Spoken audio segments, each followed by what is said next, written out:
Bom dia. Interessante, eu estou assistindo um seriado com a Camila e grande parte dos seriados, os roteiristas normalmente fazem as coisas meio que se interligando assim, né? Junta uma coisa aqui, outra ali e o negócio vai acontecendo, né? Então, tem uma frase lá nesse seriado que eu estou assistindo que eles falam assim, tá tudo ligado, né?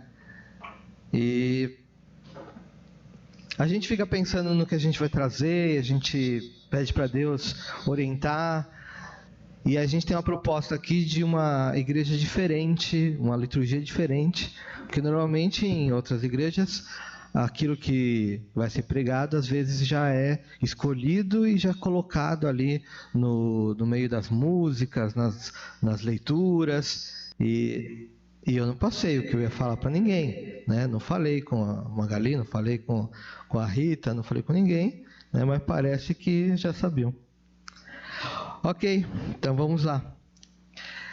Já faz um bom tempo que eu não tenho falado, porque algum tempo atrás, assim como foi compartilhado pela Rita, assim como foi compartilhado pelo Sérgio, eu também tive um momento muito difícil.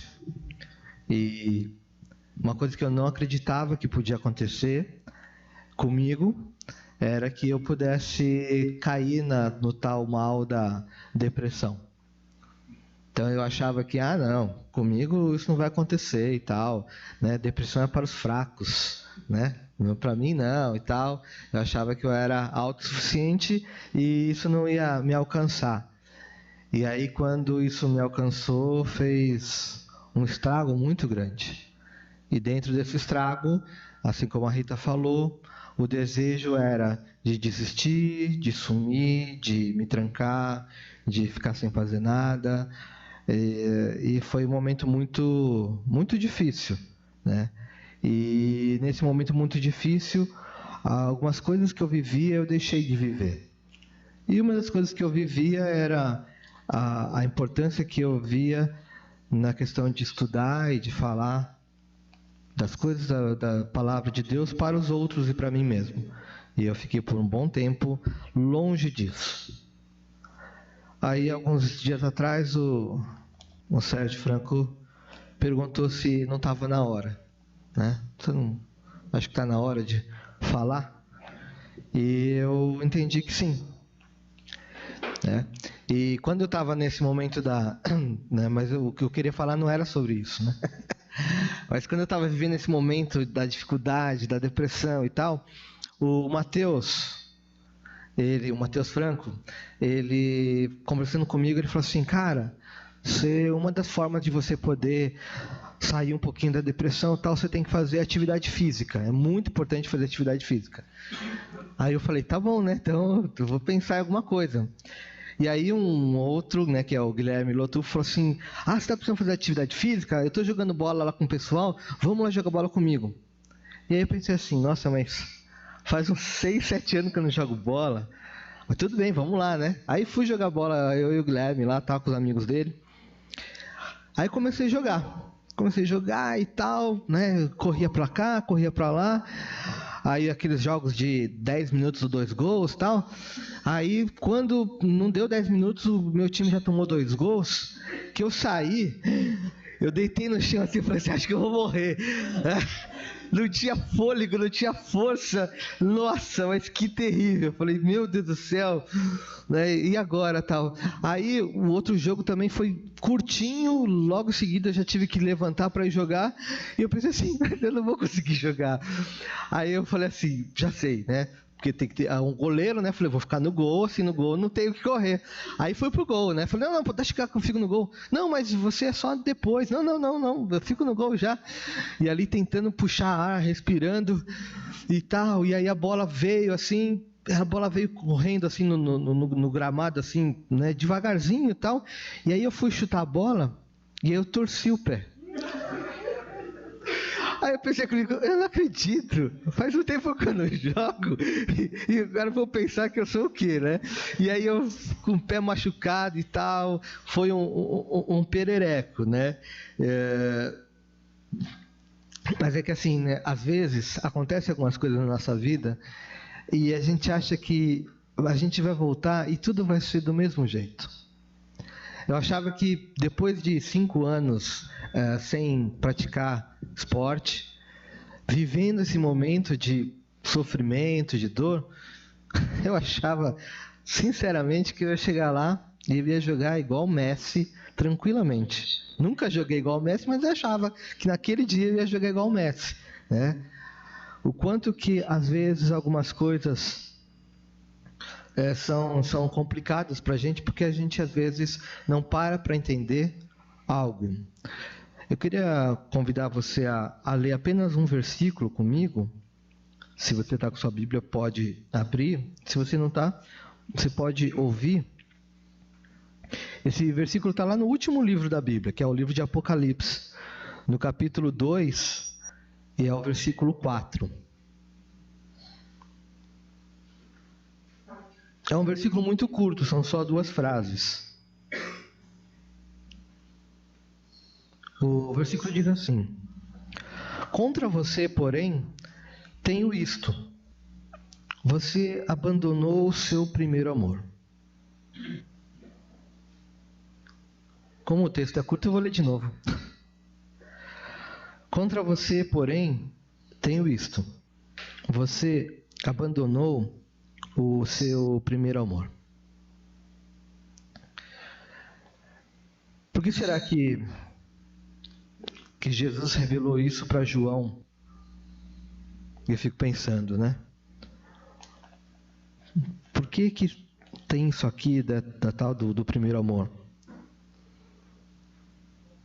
A primeira vez que eu ouvi sobre o primeiro amor, eu pensava que era aquele amor que a gente tem quando tem 8, 9, 10 anos, sei lá, né? Que você gosta de uma menininha, então esse é o primeiro amor. Aí eu ficava pensando, nossa, mas voltar ao primeiro amor é voltar àquela menininha lá? Né? Como que é isso? Né? Mas depois eu fui entendendo melhor e até um tempo na minha vida esse versículo não fazia sentido. Porque na minha cabeça, o primeiro amor que eu vivi com Deus, ele nunca deixou de existir. Então, para que voltar? Sendo que eu nunca deixei o amor. Até que eu vivi essa situação agora. E aí eu comecei a pensar um pouco sobre o que é esse primeiro amor. Quando eu tinha uns 13 anos, mais ou menos, eu vivi a intensidade desse primeiro amor. Lá na minha adolescência, indo na igreja, mas não entendendo direito as coisas, tal. Um dia, ouvindo uma palavra, eu entendi que eu queria me aproximar desse Jesus e eu queria caminhar com ele. E aí, naquele momento, é como se 2 olhares se encontrassem e a mágica acontecesse e a química rolasse e eu me apaixonei por aquele Jesus. E me apaixonei de tal forma que eu entendia que, assim, todos os meus dias, todas as minhas ideias, todas as minhas tarefas, tudo que eu vivesse era sempre pensando nesse Jesus junto de mim, fazendo comigo, vivendo com Ele. E eu só conseguia enxergar e viver e pensar e falar disso. Né? Então, para mim era sempre uma grande alegria poder estar perto de Jesus, falar de Jesus, caminhar com Jesus. Era realmente uma relação de amor intenso e fabulosa. Mas aí, a gente vai crescendo, a gente vai envelhecendo e algumas coisas vão acontecendo na vida. E esse primeiro amor e essa comunhão, ela se encontra com uma outra questão. A questão das circunstâncias e da situação. E as circunstâncias e as situações na minha vida saíram um pouquinho daquilo que eu esperava, daquilo que eu imaginava, daquilo que eu sonhava. E aí essas circunstâncias e essas situações fizeram com que eu pudesse falar assim, será que é isso mesmo? E aí aquele amor que era tão intenso começou a mudar Porque aí começou a me irritar esse negócio de querer ouvir Deus, querer ouvir Jesus, querer ir para a igreja, querer caminhar nisso, querer sonhar com o céu e essas outras coisas e tal. Então muita coisa no meu coração mudou.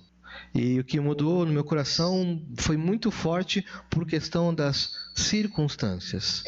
O quanto que as circunstâncias fazem com que a história seja simplesmente aniquilada e a gente só enxergue para as circunstâncias.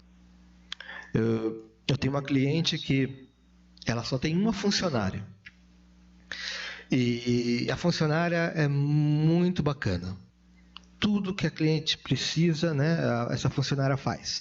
Ela abre a loja, ela fecha a loja, ela limpa, ela faz as coisas, ela atende os clientes, ela atende o telefone, faz tudo, né? E além disso tudo, você pode deixar ali uma mala de dinheiro que ela precisando, ela não pega, né? Assim, uma pessoa de extrema confiança, né? E aí, alguns dias atrás, essa funcionária levou um objeto da loja para uma amiga para tirar uma foto. Mas nessa de levar o objeto quebrou. E aí, acho que ela não teve coragem, não sei o que aconteceu, né, na cabeça dela, e ela trouxe de volta o objeto e guardou numa gaveta. Aí, um dia, a patroa dela chegou lá e abriu a gaveta. E quando abriu a gaveta, falou assim: o que é isso? E a funcionária, ao invés de falar assim: então, lembra que eu peguei emprestado esse objeto e tal? Então, ele estava meio trincado e quebrou e tal, mas olha, não foi o que... Não, ela não falou nada disso. Ela falou assim: não sei. Quando ela fala não sei, né, o sangue subiu da chefe dela, lá da patroa, e nossa, aí ela veio falar comigo: Fernando, não dá, onde já se viu fazer uma coisa dessa, e não dá. E aí quando ela ia falando assim, na minha cabeça só vinha uma coisa: nossa, com a circunstância, a história não presta para nada. Com a circunstância, tudo que já foi vivido não tem valor nenhum, porque o que vale é a circunstância. O que vale é aquele momento, aquela situação que a gente está vivendo, e aí o resto não tem valor nenhum, porque o que importa é aquilo. E aí eu falei: não, calma, né? Vamos resolver e tal. Aí ela: não, vou mandar embora, porque onde já se viu, que confiança que eu posso ter nela, sendo que ela pega as coisas e ela não me fala, sendo que ela não faz e tal. Eu falei: não, mas peraí, mas calma lá. Mas você não está pensando bem, porque... e toda a confiança, tudo que ela faz, tudo que ela fez, né? E assim, desculpa, mas foi um acidente. E como ela tirou daqui, ela não teve coragem de te falar. Mas não que ela foi desonesta com você. Não, ela foi desonesta comigo. E aí eu pensei comigo, né? Caramba, mas eu estou falando mal dela e eu faço a mesma coisa. Eu simplesmente relevei toda a história que eu tive com esse Jesus por causa da circunstância. Eu simplesmente falei assim: mas não vale para nada toda essa história aí. Eu fui um trouxa de acreditar nesse Jesus por causa da circunstância.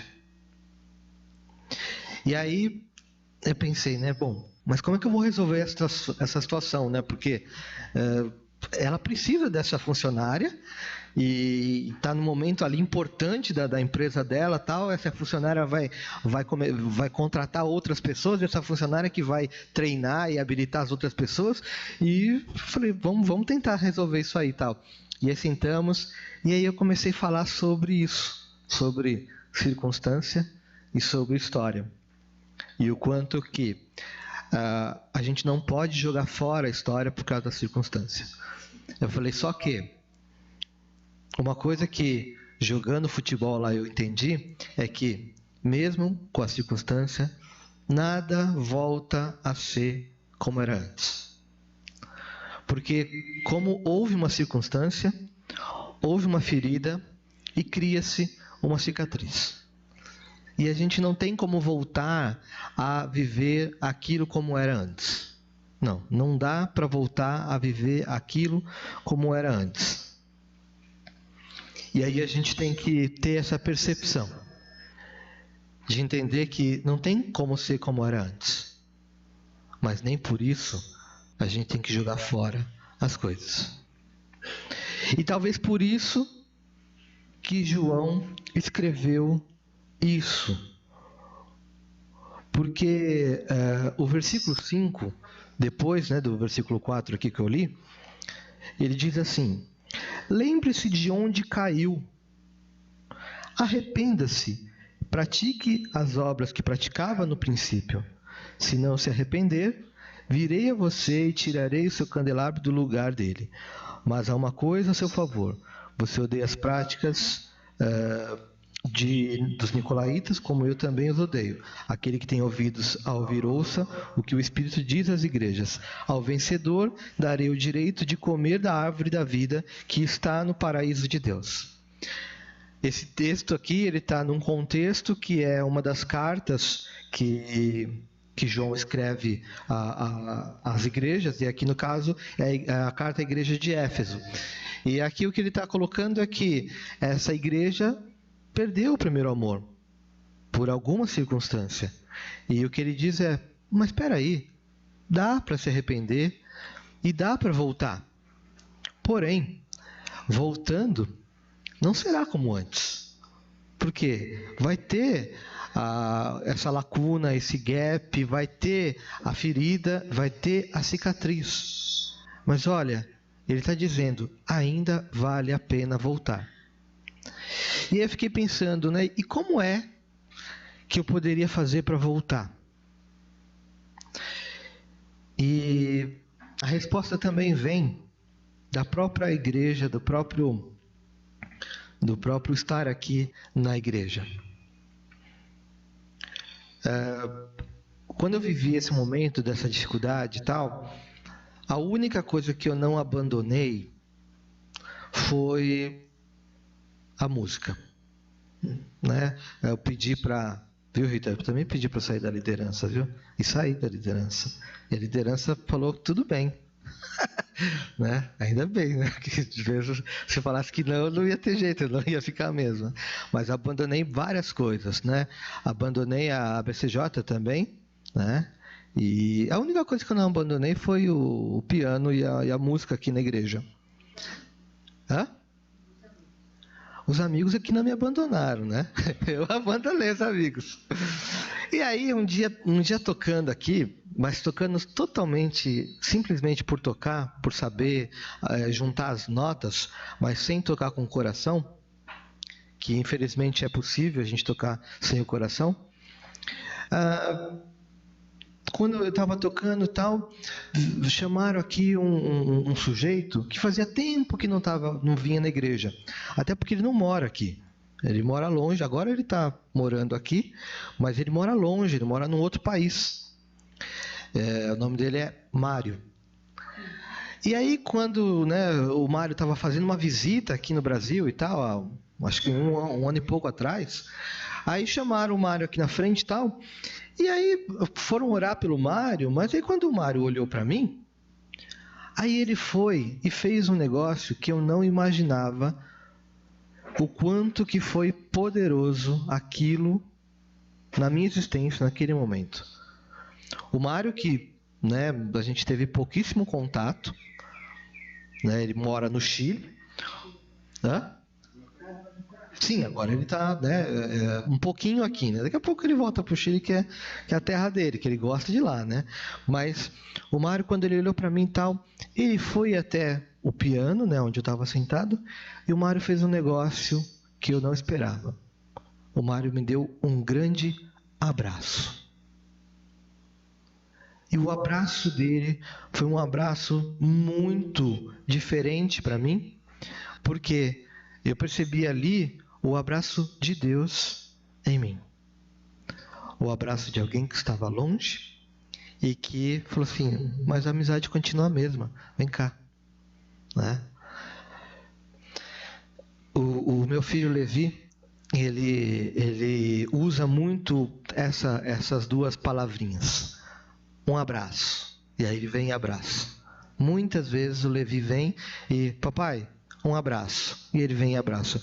Nas horas que a gente menos acredita, ele chega e um abraço, né? E o abraço do Levi é muito especial. Um pouquinho depois que eu me casei com a Camila, eu aprontei uma sacanagem com ela e deixei ela muito chateada, muito irritada. E aí a minha ferramenta para, né, resolver esse problema foi sair fora do apartamento e chorar no corredor. Eu fiz um negócio errado, e ao invés a minha ferramenta foi sair e chorar fora do corredor. Não, na época eu não morava do lado da minha mãe, né? Se fosse, eu ia entrar na casa da minha mãe e ia chorar lá, né, na casa da minha mãe. Mas na época eu morava num outro lugar, e aí eu saí e fui chorar no corredor. E a Camila saiu, e ela foi até o corredor, e ao invés dela... Porque a gente já tinha falado, discutido, e tal, e eu que tinha feito a coisa errada, tal, eu estava totalmente inadequado e estava deixando ela muito chateada. E aí ela saiu e aí ela não falou.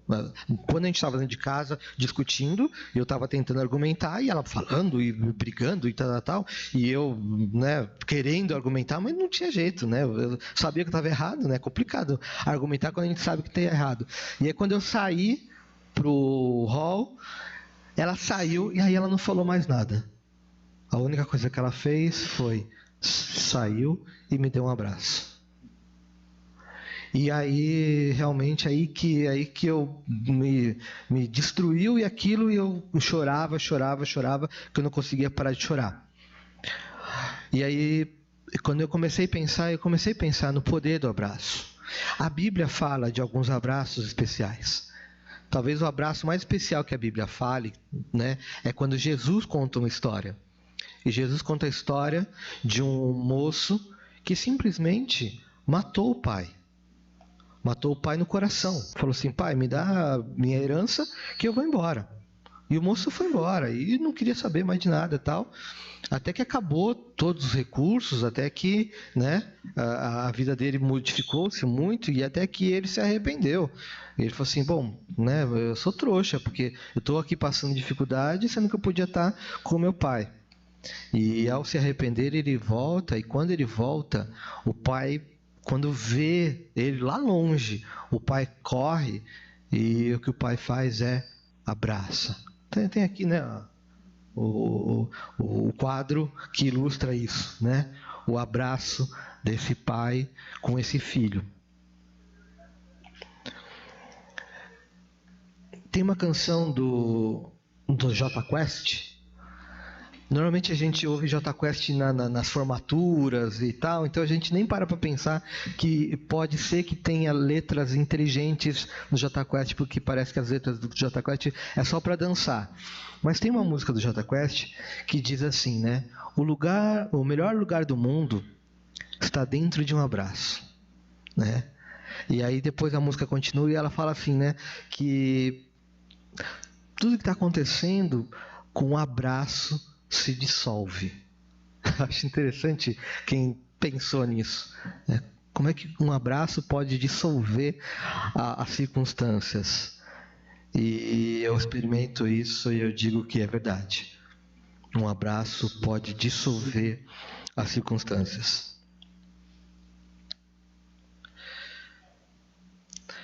Normalmente eu me preocupava muito que as pregações tivessem 3 pontos, começo, meio, fim, tal. E hoje, essa pregação, eu posso resumir apenas em uma palavra. Uma frase. E a frase que eu escolhi como título dessa pregação é a seguinte: primeiro amor com abraço. Eu não sei como é que você tá. Se você tá igualzinho eu, de que já viveu uma experiência mágica de amizade e de amor com Jesus, onde você viu milagres acontecer, onde você já viu pessoas serem curadas, pessoas falando em línguas, onde a palavra de Deus fazia todo sentido, onde você almejava e almeja o céu e a eternidade com Ele e tal. Eu não sei se você já viveu isso. Eu posso dizer para você que eu já vivi. E eu não sei onde você está. Eu não sei se diante disso que você já viveu, se isso simplesmente ficou lá na história. Ou se você não teve ainda essa experiência, você não teve esse encontro, você está começando a buscar esse Deus, e talvez, posso te dizer para você que se você está buscando, você vai encontrar, e quando você encontrar vai ser isso aí, você vai ver uma coisa mágica, uma coisa incrível, um amor, um relacionamento maravilhoso. Mas alguns de nós talvez possam estar como eu estou, sentindo que tudo isso é maravilhoso, mas ficou lá no passado. E por mais que eu tente voltar, é difícil voltar no mesmo lugar, porque hoje tem circunstâncias e tem cicatrizes que são difíceis da gente voltar a viver aquela situação. Mas aquela situação, mesmo que você não vai viver nunca mais, não tem importância se você deixar com que a ferramenta do abraço te encontre. A ferramenta do abraço é poderoso, porque os amigos oferecem abraço e porque Deus oferece abraço. Quando a gente está vivendo a depressão, a luta, a dor, se a gente estiver sensível ao abraço, o abraço consegue dissolver. Não estou dizendo que com isso a gente não tem que buscar as terapias, as coisas, porque senão eu vou estar falando contra a minha história de vida, fazendo psicologia, sendo psicólogo, entendendo que isso tudo é importante. Terapia, o psiquiatra com os remédios e os contatos com as pessoas, como diz o Mateus, o exercício físico. Né? Não o exercício físico besta de você começar já no máximo tal, mas o exercício físico, fazer, tudo isso é importante. Mas eu quero dizer para você que uma ferramenta simples e muito poderosa é o abraço. Eu quero te convidar a essa semana você pensar se você não pode virar um distribuidor de abraço.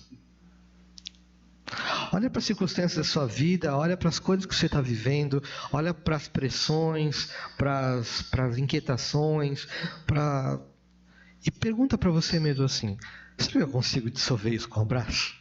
Né? Às vezes não é fácil. Né? Esses dias mesmo, um cliente meu, uma funcionária dele pediu um dinheiro adiantado e ele não respondeu ela. Simplesmente ele foi lá e depositou.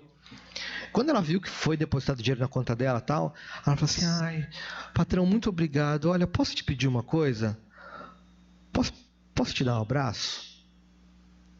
E aí, ao invés dele, né, assim, se comover com esse pedido dela, ele falou assim: até pode, mas você não está merecendo.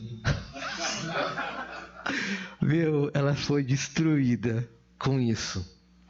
Mas mesmo assim ela deu o abraço. Então, o abraço consegue muita coisa. Não consegue tudo, mas o abraço consegue muita coisa. O Sérgio Viriato, ele fala que ele não gosta muito, e mesmo assim muitas vezes ele faz, de falar para você: então abraça o teu irmão aí que está aí do lado, tal, né? E eu não queria que isso acontecesse.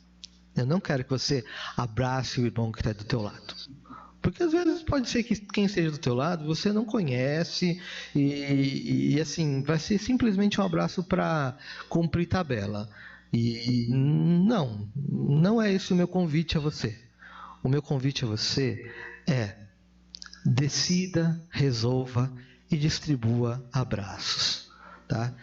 Ali um abraço onde realmente o abraço possa juntar coração com coração, E aí, quando os corações se juntam, os corações podem bater como um só.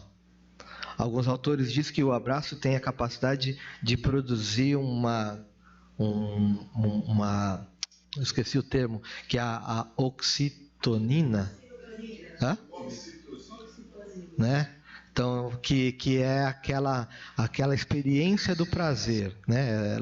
Toda vez que a gente vive uma situação gostosa, legal, como que chama isso? Um hormônio, né? Então, toda vez que alguma coisa positiva acontece, esse hormônio é distribuído no nosso organismo, né? E traz uma sensação muito boa. E quem sabe essa semana você não pode aumentar a sua produção desse hormônio e você não pode viver uma situação muito positiva. E o meu segundo convite é que você possa permitir que Deus te abrace. Quero convidar você a fechar seu olho agora.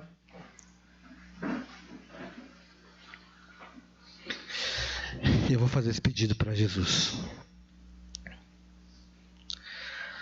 Senhor Deus, eu queria muito poder reviver aqueles sentimentos e aquelas formas de vida que eu tinha antes das circunstâncias, antes dos acidentes, antes das perdas, antes das notícias ruins. Mas eu perdi aquilo. E acredito que uma das maneiras de retomar isso é com teu abraço. Por isso, o meu pedido é que o meu braço é curtinho, talvez o braço de um Tiranossauro Rex, que está super nervoso, mas não consegue muito com aquele braço curtinho. Mas que o teu braço, que é um braço longo, poderoso e cheio de amor, possa me envolver e possa envolver cada um que está aqui. Eu não sei como é que está o coração e a necessidade de cada um, mas eu sei que o teu braço é poderoso para abraçá-los. Nos ajude também a sermos distribuidores de abraço. Em nome de Jesus. Amém.